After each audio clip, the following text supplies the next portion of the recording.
If you want to learn the language, watching movies, you have to. First of all, I can tell you yes, definitely go for it. I don't want to discourage you at all with this video, but keep listening to hear the 4 things to keep in mind when you want to do that. Hi everyone, I hope you can hear me okay. I'm sorry for being in the car today. I promise I'm not just filming this while driving. I just didn't really find a good place to record. The car is not a bad place to record actually, because the sounds are pretty good considering you're, kind of outside, and the lighting is pretty good considering that you're kind of inside. So today I want to tell you guys whether it's possible to learn a language just by watching movies. And you're probably wondering this because you want to learn a language and you don't really want to take a class, or maybe there's no class available, and maybe you really like movies in that language. I don't know.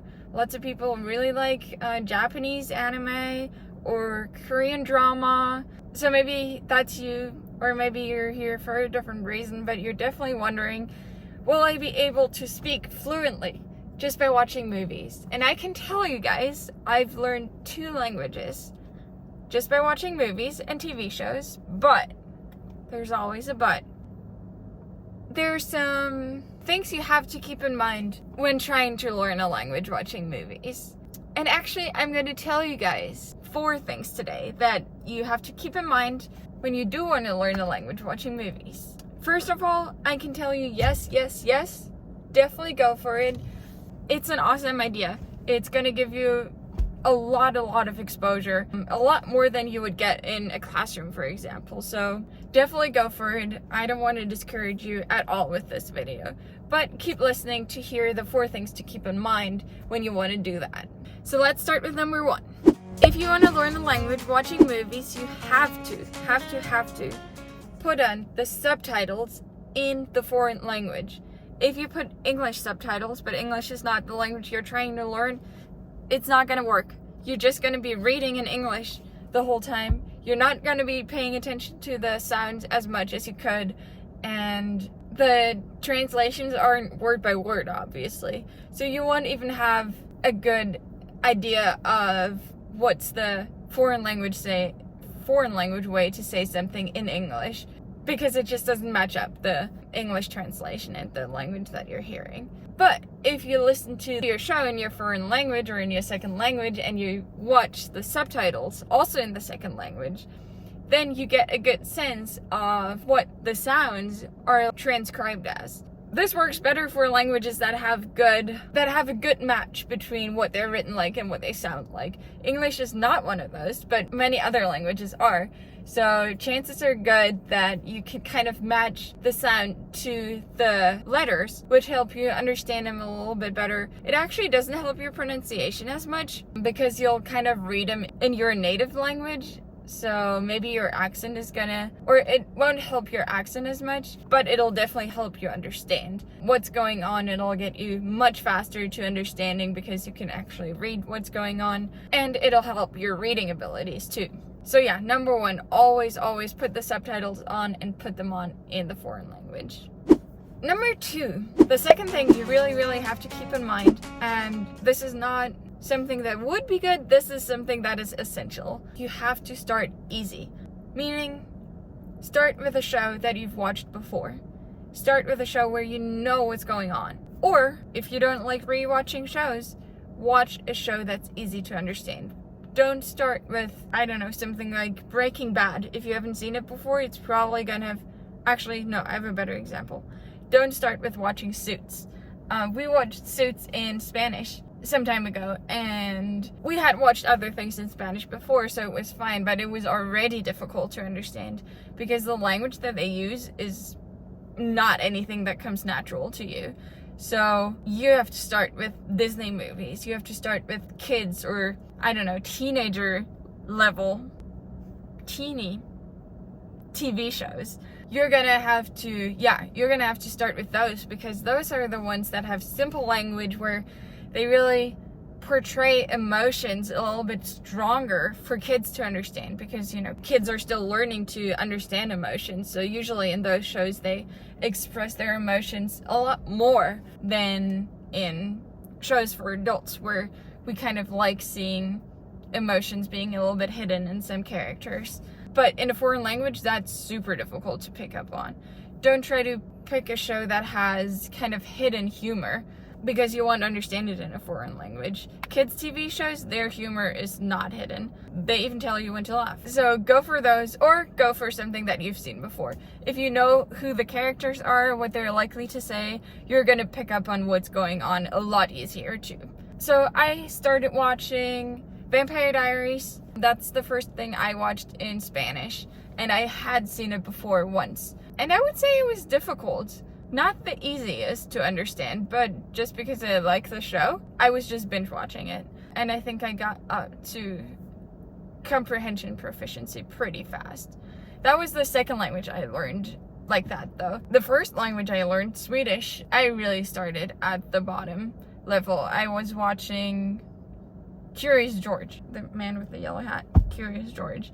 I was watching that in Swedish, because I had never learned a language before like this, so I didn't really know what to expect. I didn't really have the best skills of picking up on content clues. Those are also skills that you're learning, and if you haven't learned a second language by immersion before, you gotta start, you know, at a low level, because you don't have those skills. You don't have the skill of guessing what a word is in context yet. But you're gonna pick up on that quickly if you just start pretty easily, or start with easy things to watch, and then you can build up to watching teen shows, and then build up to watching more difficult shows that you know that you're interested in, and so on. So yeah, please follow my tip on this one, because I think you might get disappointed very quickly if you watch something too difficult.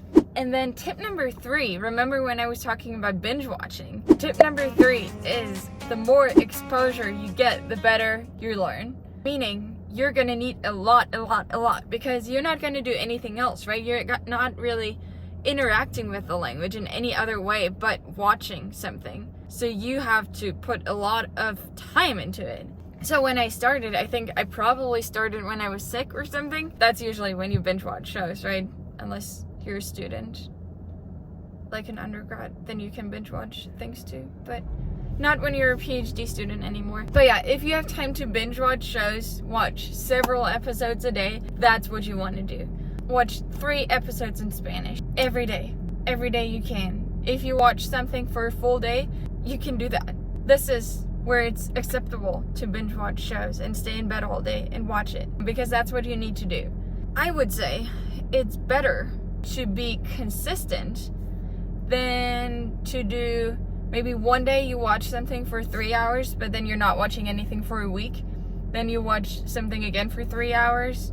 That's not as effective as if you do every day something for 1 hour. Well, obviously, if you do every day something for 3 hours, that's even better. But you gotta be consistent. It's kind of like learning the piano or learning any instrument. You want to do it regularly. The more you do it, the more often you do it. Maybe it matters a little bit more than the overall quantity. So if you do something for 20 hours once, it's not going to benefit you as much as doing something for a few hours repeatedly, amounting to 20 hours. Because the more often you go back to it, the more you're going to learn. The more often you have to, get your mind into that target language mode again, the more you're going to learn too. So yeah, watching something almost daily is very, very important. And don't worry about having it feel like when you're binge watching shows, you don't care about reading the sentences anymore. You don't care about any grammar that you're picking up on anymore. You're not looking up any vocabulary word. Don't worry. Actually, when you forget to look up vocabulary, when you forget to wonder, what does this mean? When you forget to wonder what grammar structure this is, that's when it's working. That's when you're immersed, right? And immersion is what teaches you the language. You need to be really into the story. You need to be almost, I always say, and this is kind of weird, but I always say when I stop my show, I feel like I'm still talking to the characters or talking about the characters in my head which sounds crazy, but I'm so immersed in it that I feel like I still think about it when I turn off the show. And if I watch it in a second language, I'm thinking about it in that second language. Even if I don't even know the language much, there's still going to be phrases coming up in my mind that I've heard before in that show. And those are the ones that I think about when I turn it off, when I was immersed watching the show. So don't worry about that. Don't worry about what we usually call learning or studying. Don't worry about feeling like you're not studying. Don't worry about feeling like you're not learning. You are learning, definitely. But this is maybe the biggest but. The biggest thing to keep in mind, number 4. And I'm very sorry to tell you guys this, but you won't reach fluency by watching movies. Don't let this disappoint you, or don't let this discourage you, because you know how I said I learned Spanish watching movies? And I still say that because I did not know a single word of Spanish before starting watching movies and shows. And only a year later, or maybe 2 years later, not doing it consistently either. I took a 202 class over the summer, and it was super easy for me. And now I'm taking a 300 level class, which is not easy. I think that's exactly the level I was at after watching movies. But I have an A in the class now, so I skipped 4 classes, 4 semesters of Spanish just by watching movies. And I'm taking the class because watching movies didn't give me any fluency. It didn't give me any speaking skills, obviously, because I never speak when watching something. But I have the vocabulary, I have the feeling for the grammar, even though I don't really know the grammar as much, because kind of like a native speaker, you use it, but you don't know about it. Like, you hear it all the time, but you don't know about it. So I had a good feeling for what's right and what's wrong, but didn't know any grammar rules. But my current class also touched on those, so that was perfect. I had good vocabulary, good grammar, and I think I had a good sense of phrases, like which words to put together and which words do not sound right together. Whereas people that usually take Spanish classes might end up just putting Spanish word after Spanish word after Spanish word, just translating it from English. So you end up with something no Spanish speaker would ever say, but maybe it's just the translations from English word by word. I wouldn't do that as much because I have full phrases that sound correct to me just from watching shows, right? Those are the things that you pick up on.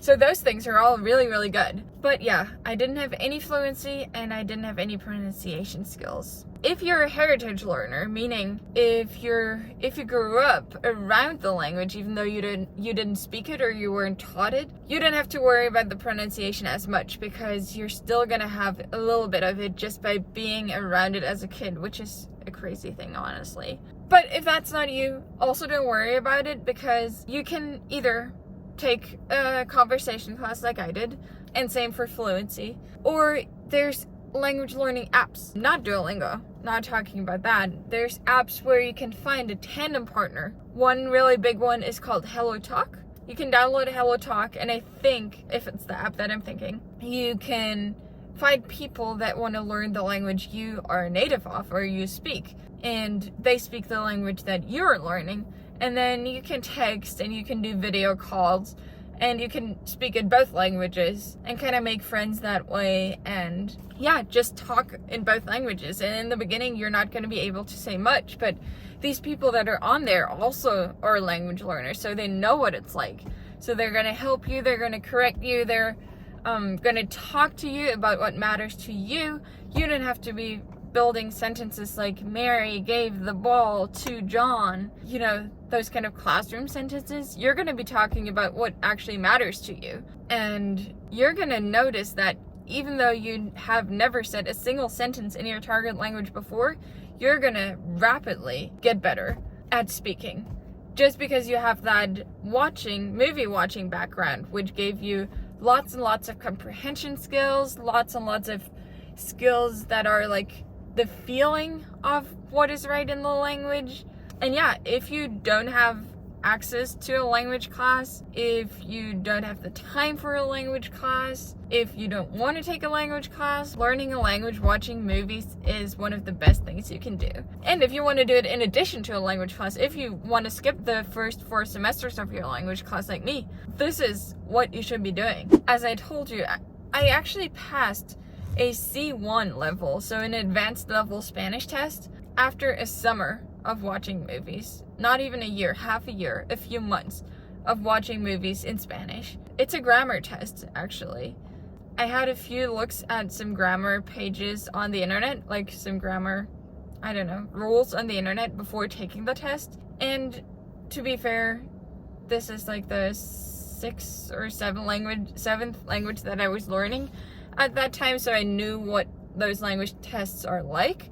So I can't promise you that you're gonna pass a C1 test, but you're gonna be very close to that, definitely. Which doesn't mean that you can speak at a C1 level, as you might realize. But yeah, I think it can really do a lot for you. And honestly, it's so much more fun than taking a language class, because it doesn't feel like studying. It doesn't feel like you're learning anything. You get to watch movies all the time and you get to feel good about it. I don't know, sounds like a good deal to me. But yeah, let me know if you guys are considering learning a language watching movies, or if you're currently doing it and just wanting to see what other people say about it. Let me know any thoughts that you have about this topic. I definitely want to talk to you guys about it. I'm super excited about it. Let me know if you have any other questions that I can answer for you. And yeah, give this video a like, please, if you liked it, or subscribe to our channel if you want to see more videos about language learning, more videos about me being a PhD student at the University of Hawaii, which is where I'm a student in the second language studies department. And on this channel, my partner and I also make videos about, being a couple we're both PhD students that go to the same university, and just being an LGBTQ couple in Hawaii. So yeah, follow us for lots and lots of videos about what we're up to. I can't wait to see you in another video. Thank you guys so much for watching. Goodbye.